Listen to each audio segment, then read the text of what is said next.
Kalvakuntla Ramarao versus Tummala Nageswararao రైతు భరోసాపై అసెంబ్లీలో జరిగిన చర్చపై ఆసక్తికర సంవాదం చోటు చేసుకుందాం.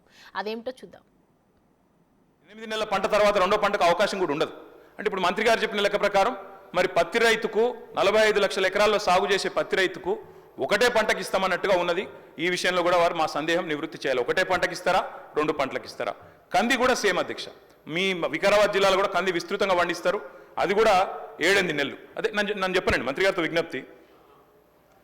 ఇంకో రకంగా వెళ్ళొద్దు. ఇది కేవలం మేమేమీ చెప్పలేదు. గత ప్రభుత్వంలో జరిగినటువంటి విధి విధానాలను మేము ముందు ఉంచాము.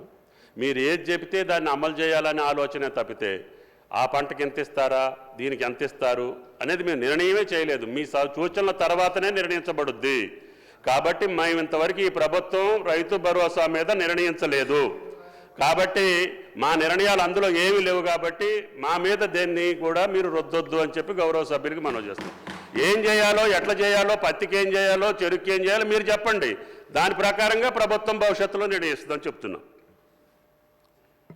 అధ్యక్ష, ఒకవేళ కోసే ప్రయత్నమే లేకపోతే అటు రైతు బంధు పథకాన్ని కోతలు పెట్టే ఉద్దేశం లేకపోతే వారు పీఎం కిసాన్ గురించి చెప్పరు అధ్యక్ష. పీఎం కిసాన్ లెక్కలు నా దగ్గర ఉన్నాయి.